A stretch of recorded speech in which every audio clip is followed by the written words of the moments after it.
Chers frères et sœurs en Christ, je vous salue encore une fois dans le nom de notre Seigneur et Sauveur Jésus-Christ de Nazareth. Bienvenue à cette deuxième présentation de Délivre-nous du malin. Que le Seigneur bénisse ces moments que nous allons passer autour de sa parole. Après la première présentation, je suis sûr, ceux qui pratiquaient déjà cette prière de façon quotidienne, de façon hebdomadaire, ont prêté plus attention et ont voulu le faire de façon encore plus engagée, avec conviction.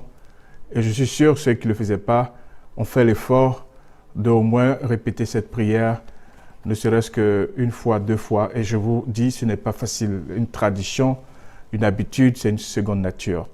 Avec le groupe d'études, nous avons essayé à plusieurs reprises de reprogrammer nos manières de prier, mais ce n'a pas été facile. Et je vous dis que c'est un défi à relever et le Seigneur comprend. Il voit votre motivation, il voit votre désir, votre intention. Et si l'habitude ne vous permet pas de le faire aisément, ne vous en faites pas. Le Seigneur juge les motifs.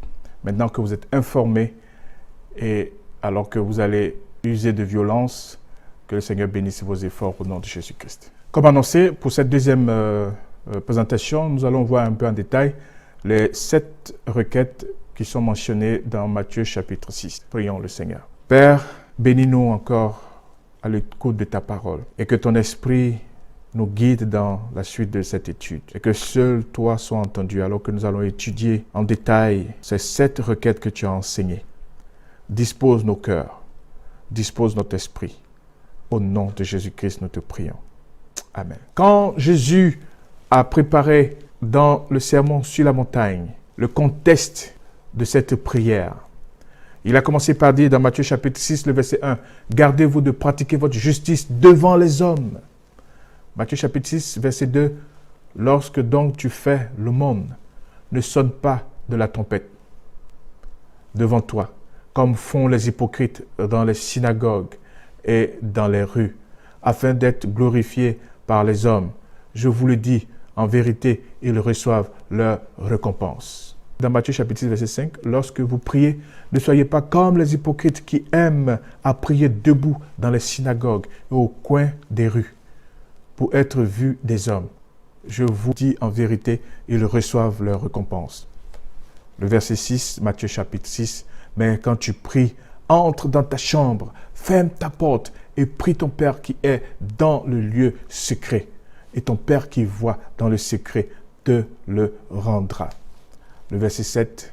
« En priant, ne multiplie pas de vaines paroles, comme les païens qui s'imaginent qu'à force de paroles, ils seront exaucés. » Et si nous nous posons la question, Jésus critique-t-il l'insistance, la répétition dans nos prières ou que critique Jésus ici? Les réformateurs ont dit que le fait de répéter cette prière a tendance à aller dans le sens de ce que Jésus a condamné. Mais vous voyez, ce texte, certains peuvent l'utiliser pour dire, voilà, si tu répètes des mots dans ta prière, Jésus condamne cette pratique. Mais une telle déclaration, qui est biblique, n'est pas scripturaire. Pourquoi? Parce que Jésus lui-même, il répète à plusieurs reprises une requête. Il est dit dans Matthieu chapitre 26, verset 44, « Il s'éloigna et il pria pour la 3e fois, répétant les mêmes paroles. » Le mot grec qui fait allusion à la répétition, qui est « batologeo », est utilisé pour la seule fois dans la Bible, dans ce texte que Jésus cite. Et si Jésus lui-même, il a répété, il enseigne l'insistance, la persistance dans ses enseignements, donc Jésus ici n'est pas en train de parler de la répétition. Donc quand Jésus dit par exemple, quand vous priez, entrez dans votre maison et fermez la porte, Jésus est en train de citer certains textes de l'Ancien Testament. Ésaïe 26, verset 20 à 21. 2 Rois chapitre 4, verset 33. Ésaïe 26 nous dit, « Va mon peuple, entre dans ta chambre et ferme ta porte derrière toi. » Et 2 Rois chapitre 4, verset 33 nous dit, « Élisée entra et ferma la porte sur eux deux, et il pria l'Éternel. » Donc, généralement, les enseignements de Jésus se basent sur des préceptes et des principes de l'Ancien Testament. C'est pourquoi les enseignements de Jésus deviennent des enseignements scripturaires. Mais là où il parle de ne pas répéter la prière, c'était la seule fois, et il était en train de critiquer un motif et surtout une pratique qui était liée à un motif qui n'était pas approuvé. Pourquoi? Parce que si je commence à prier et qu'il n'y a que 3 personnes et que j'arrête, il n'y a que 3 personnes qui m'ont vu prier, puisqu'il y a toujours des retardataires. Et dans l'ancien temps, il y avait aussi des retardataires. Donc les pharisiens, qu'est-ce qu'ils faisaient? Ils se mettent dans le coin de chambre, ils vont tôt pour ne pas qu'on prenne la meilleure place. Donc ils prient, et comme ils voient que la synagogue n'est pas encore pleine, ou bien le temple n'est pas encore plein, ou bien il n'y a pas encore beaucoup de passants dans la rue, ils restent là, ils répètent la même prière. Et le motif, s'ils répétaient les prières parce qu'ils voulaient que Dieu l'exauce avant de partir, ce serait différent. Anne, pendant 9 heures, a demandé la même chose à Dieu, au point que le souverain sacrificateur a pensé qu'elle était ivre. Elle a dit, je ne sortirai pas El Shaddai, je ne sortirai pas Elohim, tant que tu ne m'aurais pas rassuré que j'aurais un garçon. Je suis fatigué de la honte, de la stérilité. Je suis fatigué de la honte, de l'isolement. Il n'y a personne, pas d'enfant pour m'aider dans le ménage, pas d'enfant pour m'appeler maman. Je suis fatigué, donne-moi un enfant. Le souverain sacrificateur pensait que Anne était ivre. Mais quand elle a dit, non mon Seigneur, je ne suis pas ivre, Dieu a exaucé Anne. Parce que le souverain sacrificateur lui a dit que le Seigneur t'accorde le désir de ton cœur, que le Seigneur t'exauce. Si pendant 9 heures tu n'es pas ivre et pendant les 3 moments de prière, je suis venu te retrouver chaque fois en train de prier, de supplier Dieu, que le Seigneur t'exauce. Ma sœur, que le Seigneur t'exauce quand tu passeras des nuits à prier. Que le Seigneur t'exauce quand tu passeras des heures dans le jeûne. Que ton motif soit agréé par Dieu le Père, Dieu le Fils et Dieu le Saint-Esprit au nom de Jésus-Christ de Nazareth. Donc, les pharisiens, eux, ils répétaient les prières juste pour que les gens viennent les voir. Oui, il est en train de prier. Vraiment, c'est un modèle à suivre. Donc, ils restaient longtemps à répéter pour que la multitude vienne, pour que le temps de la publicité soit à son rendez-vous. Vous voyez, quand on fait la Tota Scriptura, on étudie le contexte et on ne prend pas un texte descriptif hors de son contexte pour en faire un commandement, un texte prescriptif. Donc Jésus n'a jamais prescrit de ne pas répéter la prière, de ne pas insister, de ne pas persister dans la prière. Il est en train de dire, si votre motif c'est de répéter pour que les gens vous observent, vous ne serez pas exaucés. Que le Seigneur nous éloigne d'exposer notre religion en public au nom de Jésus-Christ de Nazareth. Nous allons voir les implications spirituelles de la prière que Jésus a enseignée à ses disciples. Quand Jésus disait que ton nom soit sanctifié comme première requête de sa culture juive, il renforçait déjà une pratique. Quand les Juifs, les scribes, arrivaient sur le nom de Dieu, tellement ce nom était saint, Yahweh, on ne le prononçait pas. Et les scribes qui rédigeaient les textes bibliques, une fois arrivés à ce nom, devaient aller se laver, faire une ablution des mains. Et même souvent, une ablution de la face. Et revenir, continuer à écrire. Imaginez que vous tombez sur un texte où le nom de Dieu est dit 10 fois, 30 fois, 40 fois.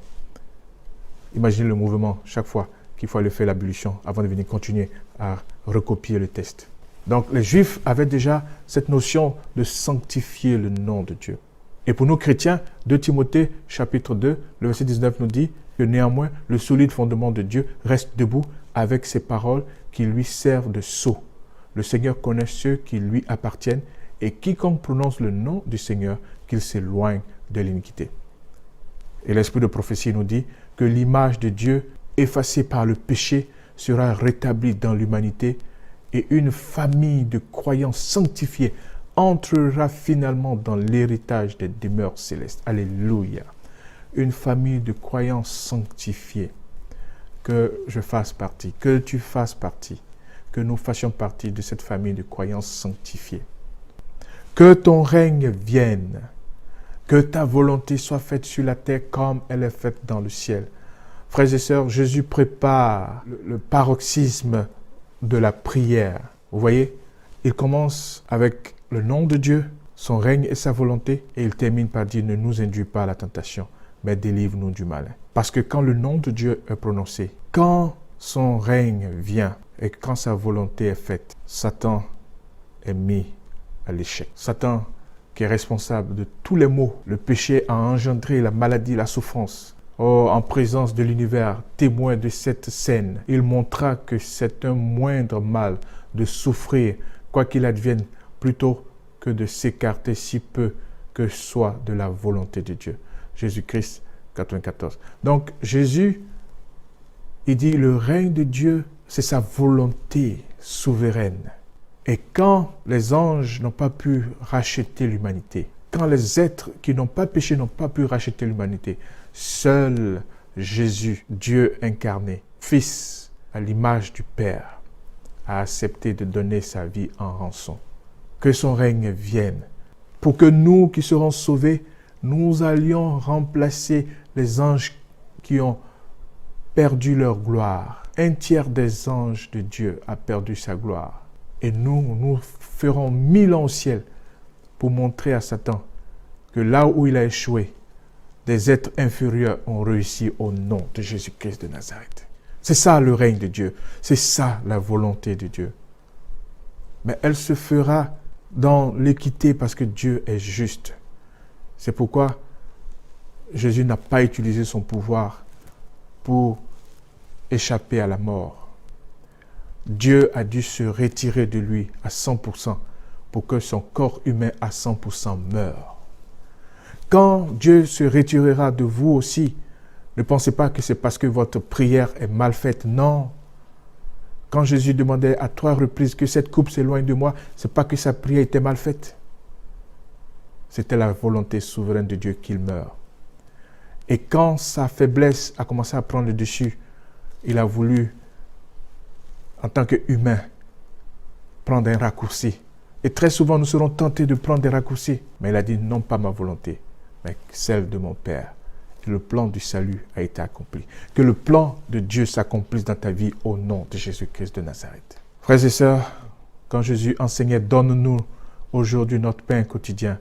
Pardonne-nous nos offenses comme nous pardonnons à ceux qui nous ont offensés. Il a utilisé cette première personne du pluriel pour nous inculquer l'altruisme. Beaucoup prient, donne-moi, donne à ma famille, bénis-moi, bénis ma famille. C'est pas ce que Jésus nous a enseigné, frères et sœurs.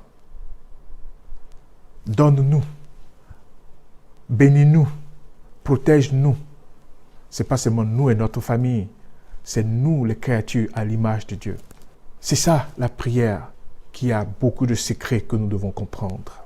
Si vous avez toutes ces années prié de façon égoïste, nous devons changer. Vous devez changer. Donne-nous, pardonne-nous, protège-nous, délivre-nous.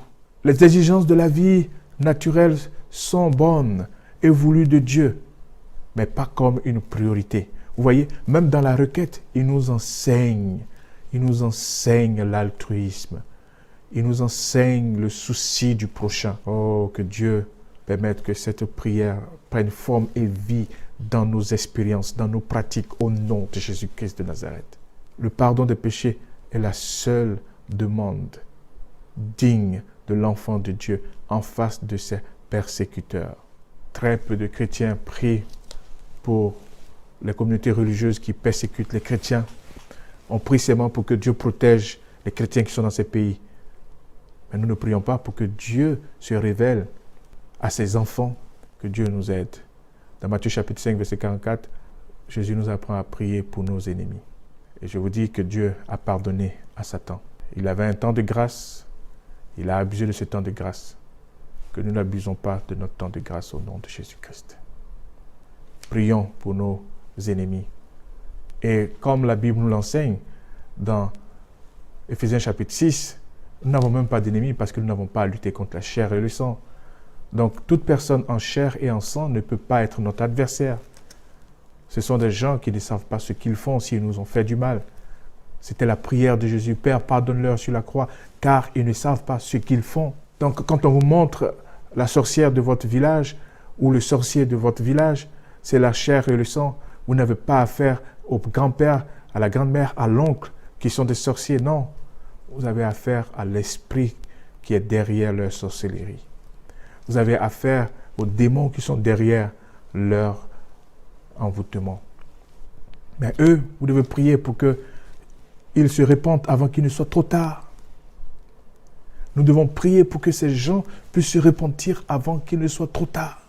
Frères et sœurs, quand Jésus disait « Ne nous induis pas à la tentation », c'est là que nous allons mettre l'accent. Ne nous induis pas à la tentation. Ne nous soumets pas à la tentation. Il voulait dire « Ne nous laisse pas aller dans un sentier où nous serons tentés sans l'assurance de ta présence pour nous défendre. » Et ça, c'est une requête. Ne nous induis pas à la tentation. Ne nous laisse pas aller à la tentation sans que tu ne sois là pour nous défendre. Alléluia.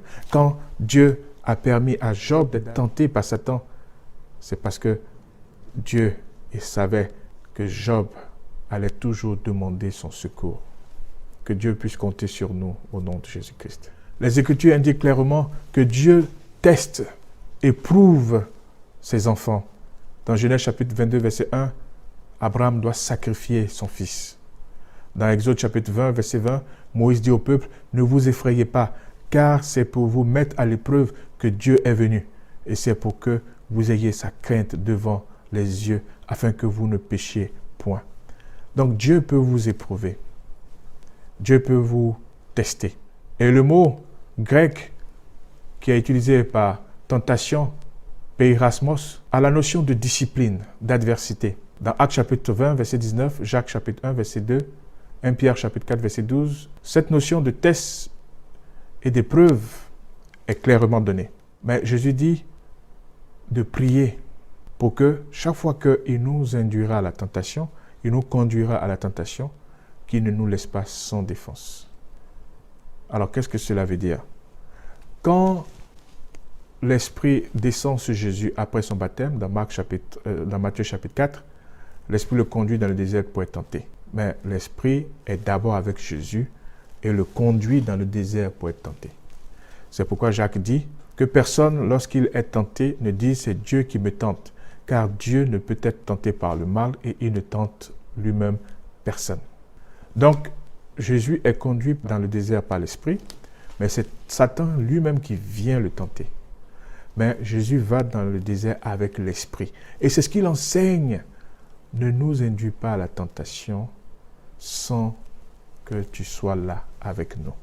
Frères et sœurs, que nous ayons un saut comme Jésus, un scellement comme Jésus avant chaque tentation que Satan apportera. Et cela n'est possible que si nous faisons la demande dans la prière.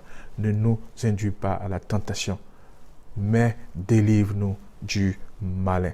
Donc, les deux sont liés parce que la première proposition est comprise avec la deuxième. Nous serons tentés, Satan viendra, mais que tu sois là pour nous secourir, que tu sois là pour nous délivrer. Quand il dit « délivre-nous du malin », il est en train de dire « secours-nous du malin ». Et le malin ici, ce n'est pas un mal juste moral. Les mots qui sont utilisés pour désigner le malin, ce n'est pas kakos, ce n'est pas sapros. Kakos qui est un mal, c'est-à-dire une dépravation, c'est-à-dire des injures. Et kakos qui est la pourriture, ce qui est inutile. Ici, le mot malin, c'est poneros, qui vient de ponos, qui parle d'un effet et d'une influence. Et tout ce qui est mal émane de Satan. Donc, le mal est une conséquence de l'effet et de l'influence de Satan.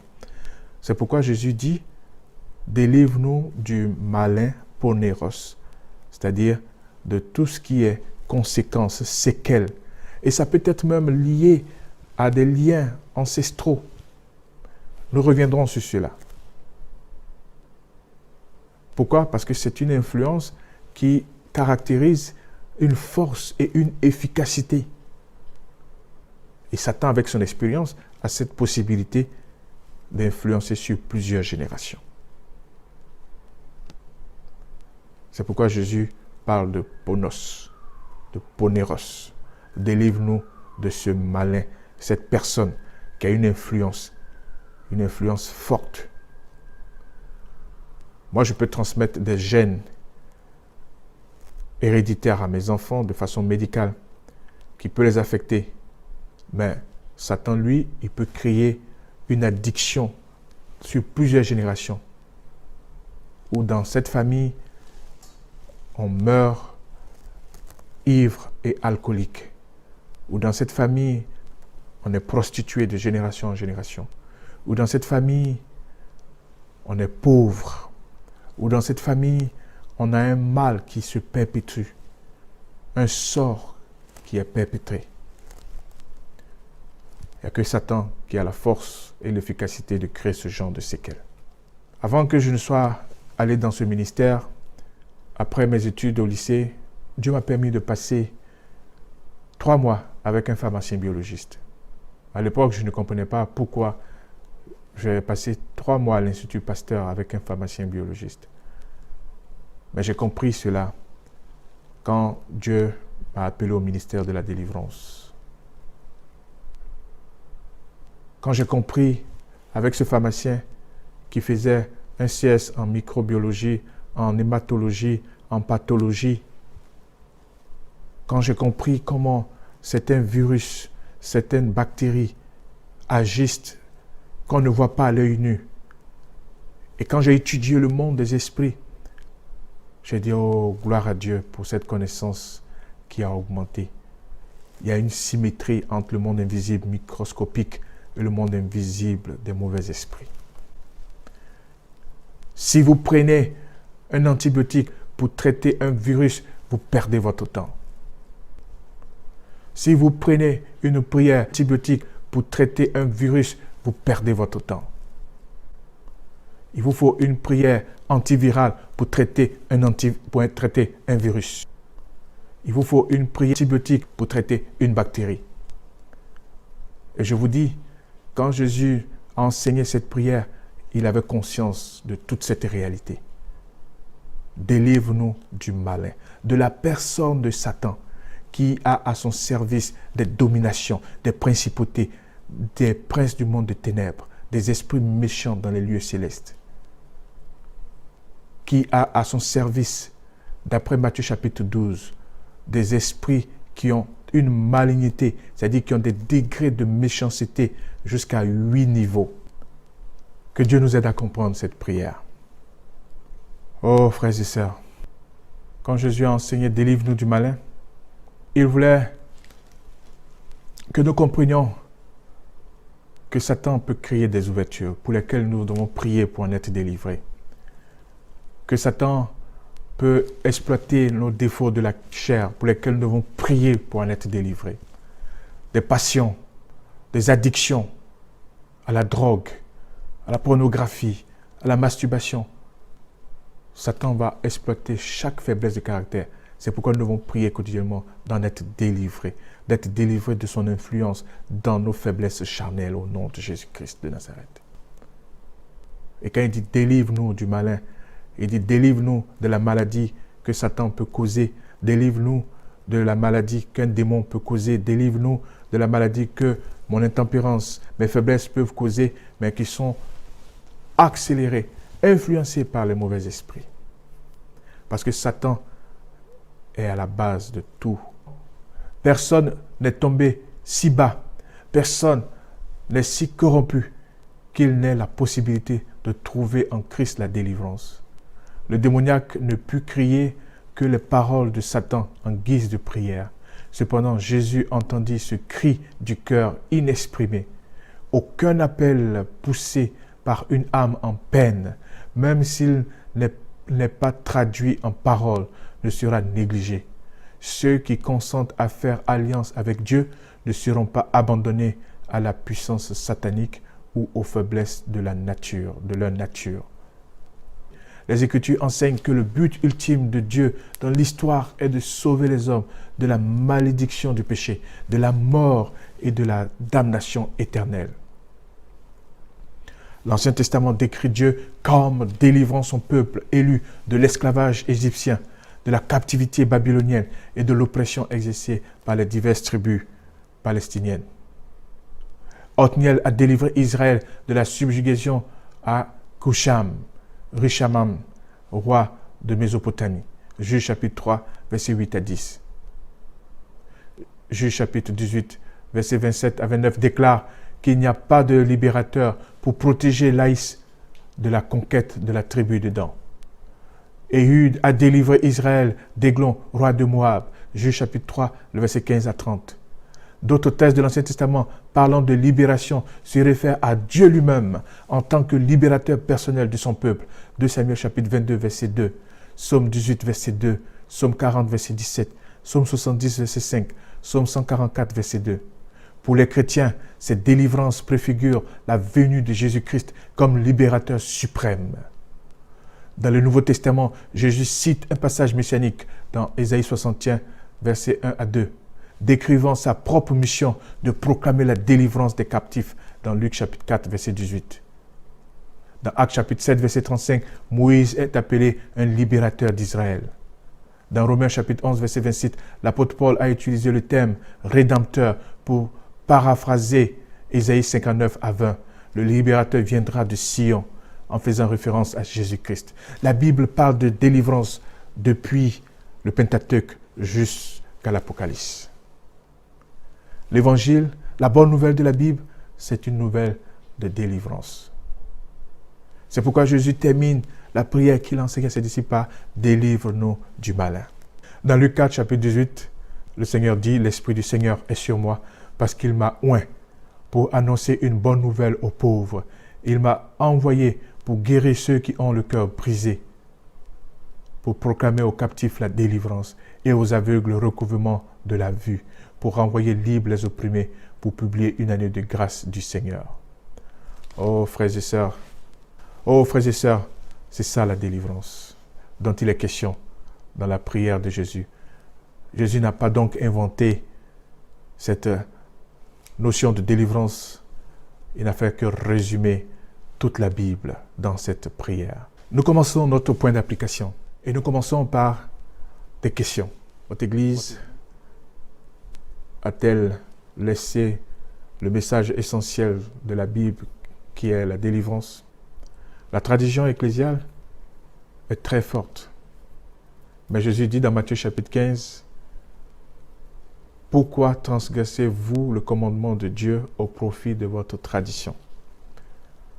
Je vois des gens qui disent, « Non, certains chrétiens orthodoxes conservateurs, ne copions pas les églises charismatiques, ne copions pas les églises pentecôtistes qui sont en train de faire la délivrance, etc. » Mais la délivrance est centrale à la Bible. La délivrance est essentielle à la soteriologie. Faisons attention à notre culture. Certains disent, ça c'est pas de notre dénomination. Mais vous risquez, comme les Juifs, de ne pas reconnaître le Messie à cause de votre tradition. Et nous risquons de ne pas obéir à Dieu à cause de notre tradition. Présenter la vérité est le meilleur moyen de dénoncer l'erreur. Quand elle est mise en contraste avec la vérité, l'erreur est manifeste pour toute personne sensée. Matthieu 10, verset 1, « Puis ayant appelé ses 12 disciples, il leur donna le pouvoir de chasser les esprits impurs et de guérir toute maladie et toute infirmité. » Matthieu 10, verset 7, « Allez prêcher et dites, le royaume des cieux est proche.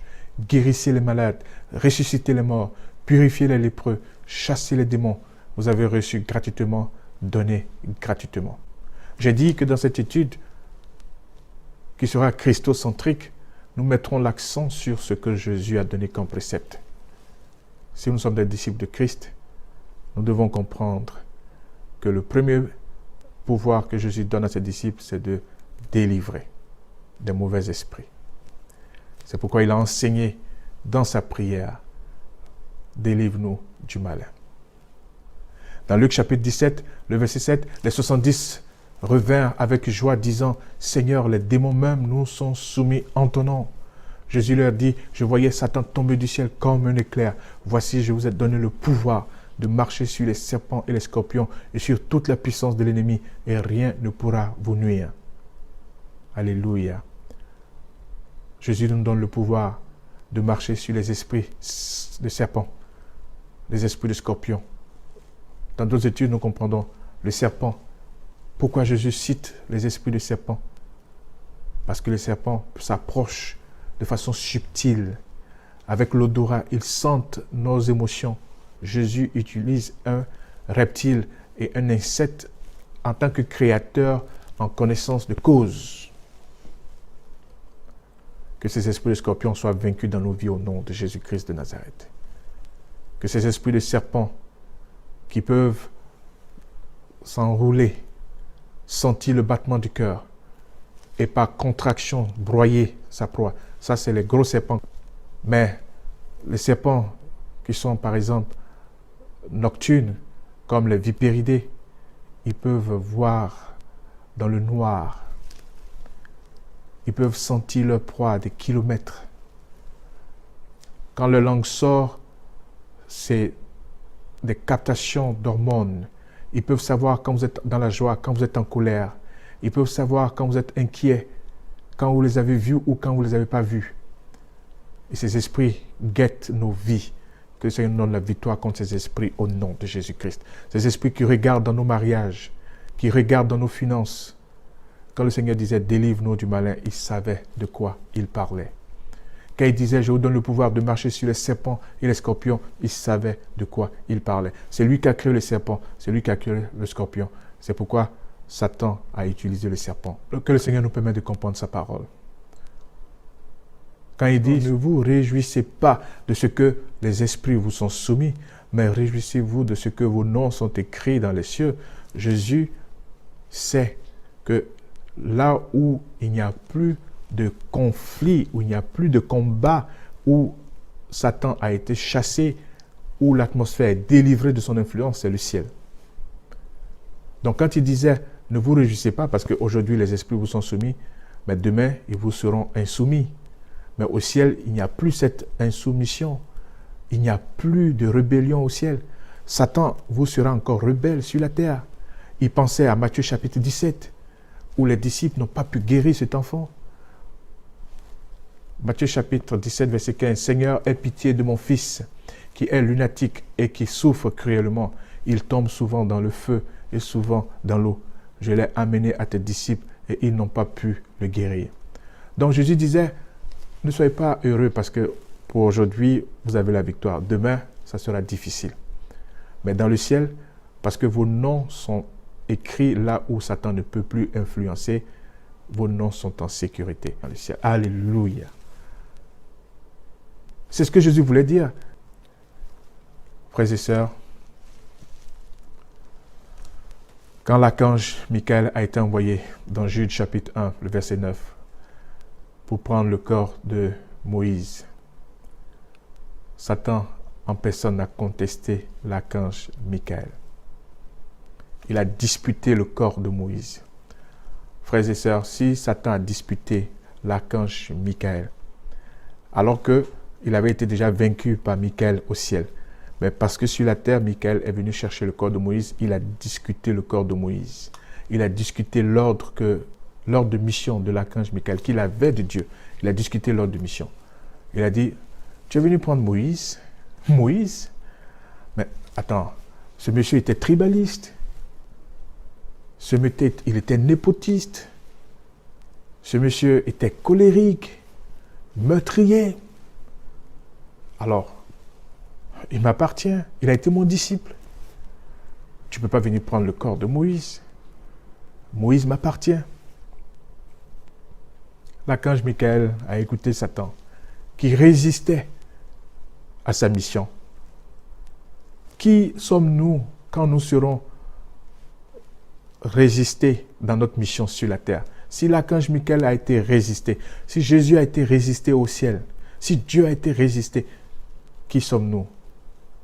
Donc ceux qui prennent les défis dans le ministère de la délivrance comme des échecs. Ils n'ont pas compris la dimension scripturaire de ce combat.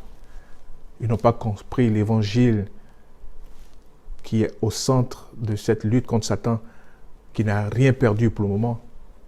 Il a tout son pouvoir et Dieu est juste. Dieu traite Satan comme sa créature, qu'il aime aussi. C'est le péché qu'il hait, ce n'est pas Satan qu'il hait. Satan est l'ennemi farouche de Dieu parce qu'il n'a plus de volte-face à faire.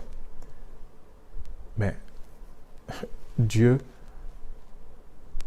comme il serait là pour un féticheur qui crierait au secours,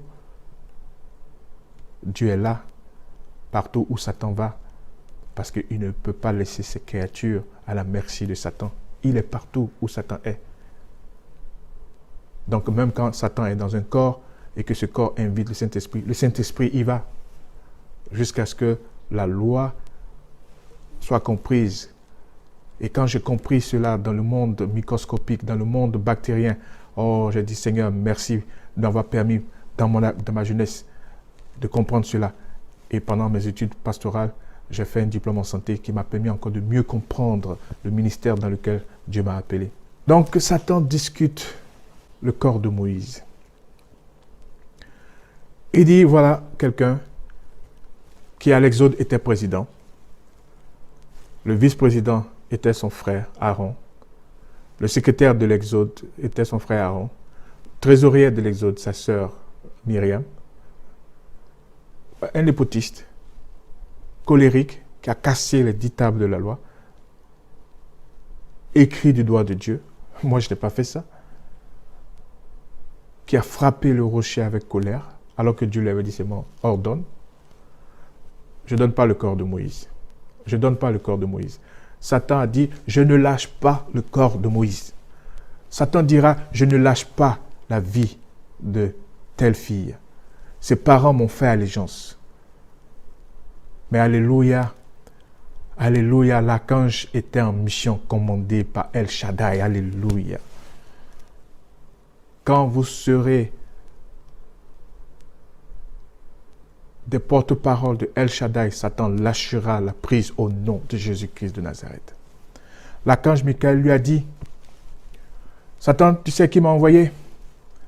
Je suis en mission, envoyé par Adonai, le Seigneur, l'Éternel. Je suis en mission, envoyé par Elohim, le Dieu Tout-Puissant. Je suis en mission, envoyé par Yahweh Nissi, celui qui est ma bannière. Je suis en mission, envoyé par El Olam, le Dieu d'éternité. Je suis en mission, envoyé par Yahweh Ra, le Dieu qui est mon berger. Amen. Donc, je ne suis pas seul. Lâche le corps de Moïse au nom de Jésus-Christ de Nazareth. Je suis en mission envoyé par Jéhovah Shabbaoth, l'Éternel des armées, celui qui combat et qui n'a jamais échoué dans sa bataille. Je suis en mission envoyé par Jéhovah Shalom, celui-là dont la paix suit chaque mission. Satan, je partirai en paix au nom de Jésus-Christ de Nazareth. Je suis en mission envoyé par Jéhovah Shaddai, le Dieu Tout-Puissant. Oh, frères et sœurs, souvent, ça nous prendra le temps de dire à Satan qui nous a emmenés, qui nous envoie en mission. Mais nous devons le faire, nous devons le dire. Et Satan obéira au nom de Jésus-Christ de Nazareth. Quand l'archange Michael a dit, je suis envoyé par Jéhovah Tsidkenu, le Seigneur ma justice, le Seigneur qui rend justice, parce que toi, tu ne peux pas savoir tout ce que Moïse a fait. Et là, Satan a dit, oui, c'est vrai. A dû laisser le corps de Moïse. Parce que la repentance de Moïse secrète, Satan ne l'a pas su. Alléluia. Satan ne peut pas savoir nos repentances secrètes. nos réconciliations. Même un soupir, Seigneur, je regrette. Satan ne peut pas mesurer la portée de ce cri. Il n'y a que Dieu seul qui mesure la portée d'un tel cri. Nous devons retenir. Voilà la leçon, frères et sœurs. Jude, chapitre 9. Or, l'archange Michael, lorsqu'il contestait avec le diable et lui disputait le corps de Moïse, n'osa pas porter contre lui un jugement injurieux, mais il dit que le Seigneur te réprime. Oh, que cet exemple motive notre vie, notre marche chrétienne. Nous allons terminer avec le point de prière. Il n'y a qu'une seule puissance capable de nous rendre conformes à l'image du Christ, inébranlable et fidèle, c'est la grâce de Dieu. Conséquence de notre obéissance à la loi divine. La religion qui vient de Dieu est la seule religion qui mène à Dieu. Pour servir le Maître d'une manière satisfaisante, il faut être né de l'Esprit divin. Cet Esprit purifie le cœur et renouvelle l'intelligence en nous donnant de nouvelles facultés pour connaître et aimer Dieu. Que Dieu nous aide alors que nous allons prier. Seigneur, tu sais combien de tes enfants ont besoin de délivrance. Tu sais combien sont encore sous l'emprise de Satan, pour lesquels Satan discute les prières, résiste aux cris de délivrance. Mais en ton nom, Satan lâchera sa prise au nom de Jésus-Christ. Il lâchera sa prise sur leur santé, sur leur mariage, sur l'éducation de leurs enfants, sur leurs finances, au nom de Jésus-Christ de Nazareth. Permets que nous commencions par être obéissants, en pratiquant ce que tu nous as enseigné, en vivant les principes que tu nous as enseignés, et que Satan échoue dans ses plans de nous éloigner de toi. Au nom de Jésus-Christ, nous te prions. Amen.